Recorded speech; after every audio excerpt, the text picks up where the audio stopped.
Heaven can seem far away, but for one little boy, heaven is very real. Colton Burpo was just 3 years old when he got a sneak peek at what is to come. Take a look.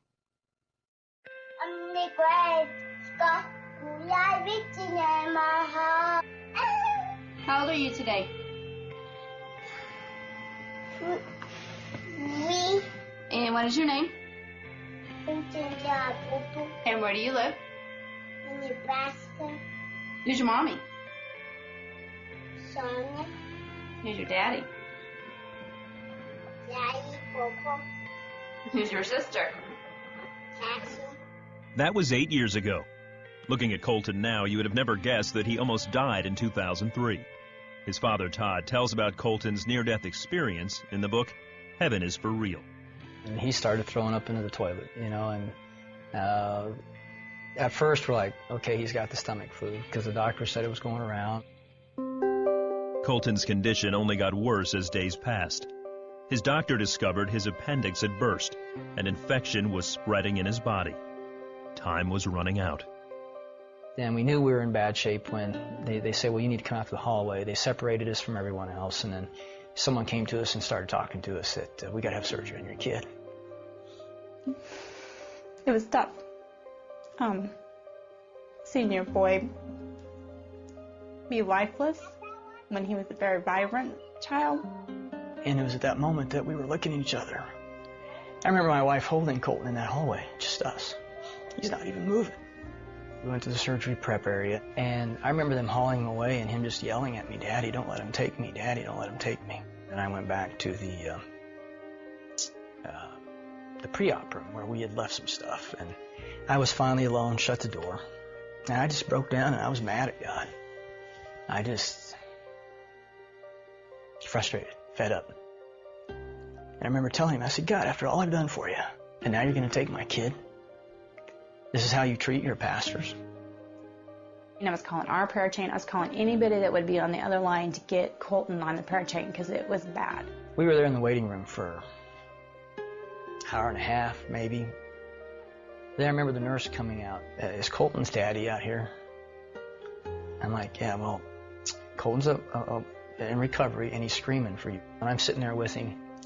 And I remember my son in that room then looking up at me and goes, Dad, do you know I almost died? And my first thought was, maybe he overheard the nurse say that, or maybe they thought he was under anesthesia, you know, and he wasn't.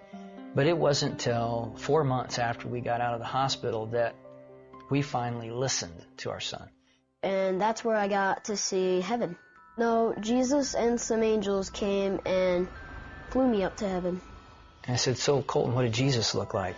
I knew that the first person I saw was Jesus. He was wearing white robes with a purple sash, and he just came down nicely and gracefully. Well, Dad, Jesus has markers. Dad, Jesus has markers.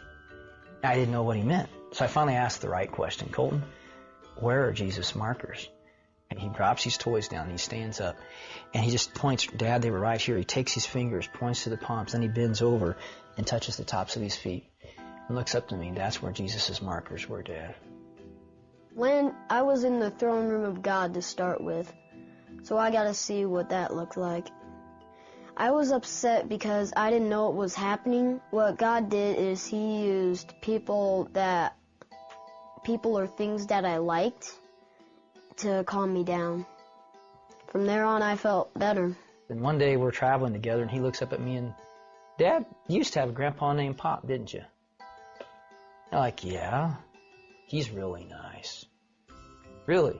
Yeah, you used to play with him as a kid and work with him on the farm and shoot stuff with him. And I'm like, yeah, how do you know that? Well, he told me. A figure came up, and he was Pop. He asked me, are you Todd's son? I said yes. He said that he was his grandpa, so that's where I met him. Yeah, Pop, I was very close to him. And he was my most significant male role model when I was a kid growing up. But he was killed in a car wreck before I turned 7. I was busy paying bills again, because that's my job. And he came up and told me he had 2 sisters. Well, he had to say it several times before he finally got my attention.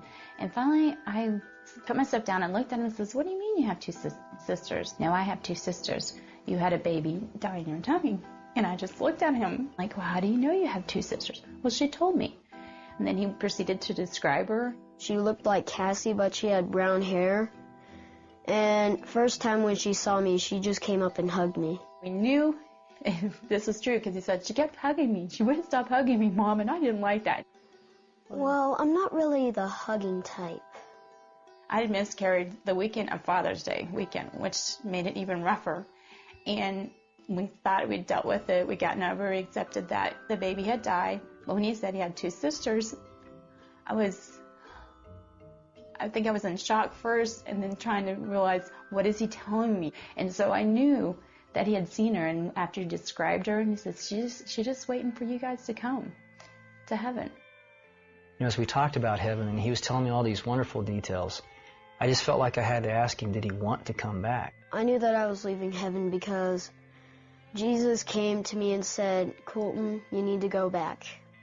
Even though I didn't want to go back, he said that he was answering my dad's prayer. I remember that prayer.